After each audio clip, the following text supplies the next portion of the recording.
Hello दोस्तों, स्वागत है। मेरा नाम संजय है और मेरी उम्र 18 साल है। मैं बहुत ही देखने वाला हूँ, स्टाइलिश लड़का हूँ। मेरी कम उम्र वाली है जिसकी उम्र 28 साल है, उसका नाम रेशमा है।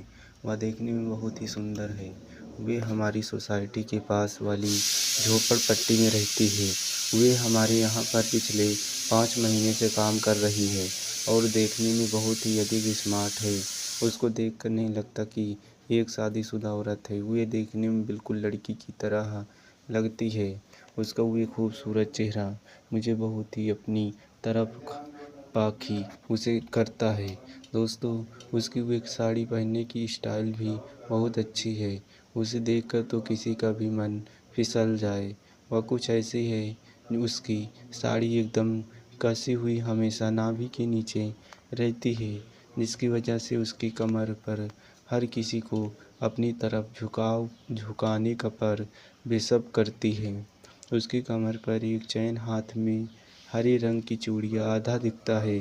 आगे पीछे बिखरे बाल कमरे से हमेशा लहराते। उसको इस तरह सजाद देखकर ऐसा लगता है हर दोस्तों सभी को ज़्यादा भोर नहीं करते हुए सीधे अपनी कहानी पर आते हैं, जिसने मेरी गांव वाली बाई को अपनी घरवाली बनाया।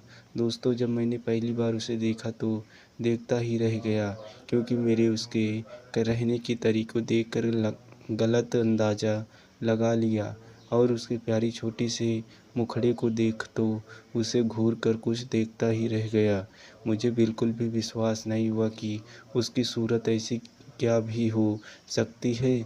दोस्तों, उसको पहली बार देखकर मैं उसका दीवाना हो गया। मन ही मन उसके बारे में विचार करने लगा। मुझे अब कैसे भी करके एक बार बात करने का था। दोस्तों, मेरे परिवार में मेरी बहन है और उससे सिर्फ मेरी माँ है। मेरे पापा की कुछ समय पहले ही मृत्यु हो गई थी, इसलिए अब घर में हम 3 लोग रहते हैं। मेरी माँ रोज़ सुबह जल्दी उठकर करीब 10 बजे पहले अपने ऑफिस जाती है। उसके बाद मेरी दीदी हमेशा अपनी पढ़ाई के लिए कभी कॉलेज के, कभी दोस्तों के घर पर, लेकिन हमारे घर में हमेशा पूरा दिन बाहर ही रहता है। मैं भी हमेशा अपने दोस्तों के साथ इधर उधर भटकता रहता हूँ, इसीलिए घर पे कोई नहीं रहता। लेकिन दोस्तों, जिस दिन रश्मि हमारे घर पर काम करने आई, वैसे ही मैंने बाहर जाना बंद कर दिया। यहाँ तक कि अगर कोई मुझे काम भी बताता तो मुझे भी मुश्किल से अपने घर से बाहर दोस्तों वे भी उसी टाइम पर मेरे पास आती है, जब मेरी माँ और मैं दीदी घर पर ना हों। और एक पास हमेशा हमारे घर की एक चाबी रहती थी, जिससे वे घर के अंदर आकर अपना काम ख़त्म करके बिना किसी से कुछ कहे चली जाती है। एक दिन मेरे रूम में किचन की तरफ देख रहा था। उस समय वे झाड़ू लगाई थी और मैं अपने बेड पर पड़े पड़े उसे देख रहा था। फिर मेरे दिमाग में न जाने कहाँ से ये विचार आ गया। मैंने अपने मोबाइल में उसकी वीडियो और कुछ फ़ोटो निकाल कर उसे देखकर कुछ काम करता। यह तो पूरे दिन 3 महीने हो रही थी, लेकिन मुझे ज़्यादा हिम्मत नहीं थी। उसको जाकर एक बार मैं अपने दोस्तों के साथ गांची पीकर अपने घर लौटा।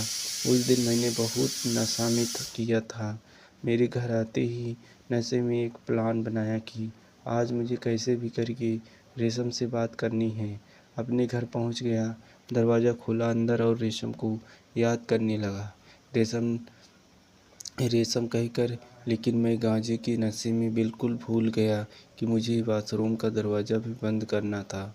मुझे जब उस दरवाजे के बारे में याद आया, दरवाज़ा बंद करने लगा। फिर मैंने देखा कि वहाँ रेशम मुझे छुप कर देख रही थी।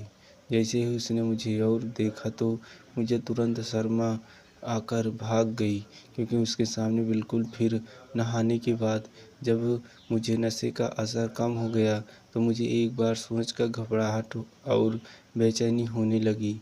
उस वक्त रेशम कह रही थी उसने मुझे देख लिया और अब वो मेरे घर के अपना काम छोड़ देगी तो मेरा सपना भी कभी पूरा नहीं होगा। फिर मैंने किचन में जाकर मेरे लिए चाय बना रही थी। किचन के सामने से गुजरते गुजरते के बाद मैंने उसे देखा तो किचन के फर्श पर लगा कर मेरी देख रही थी। उसकी नज़र मुझ पर ऐसी थी जैसे मेरी। फिर अपने रूम में चला गया। तब तक वे मेरे लिए चाय लेकर रूम में आई। फिर वे बोली, ये लो संजय चाय।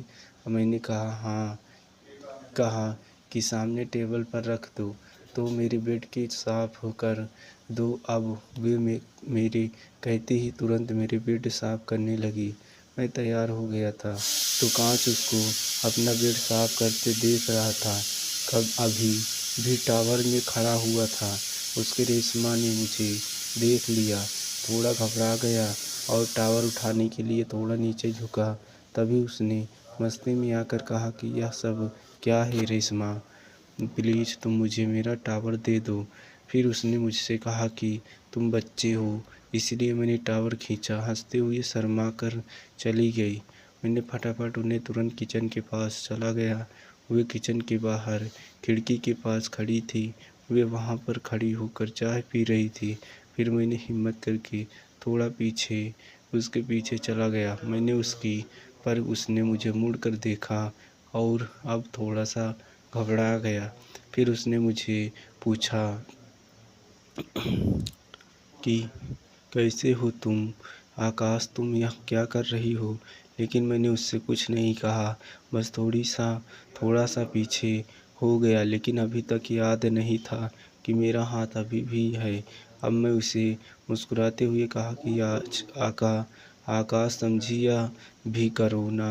मुझे ज़ोर से हंसने लगी और मन में बहुत खुश हो गया। मुझे इस बात का पक्का विश्वास हो गया कि रेशमा इसके लिए तैयार है, क्योंकि अब वे कब थोड़ा ऊपर करके चाय पीने लगी।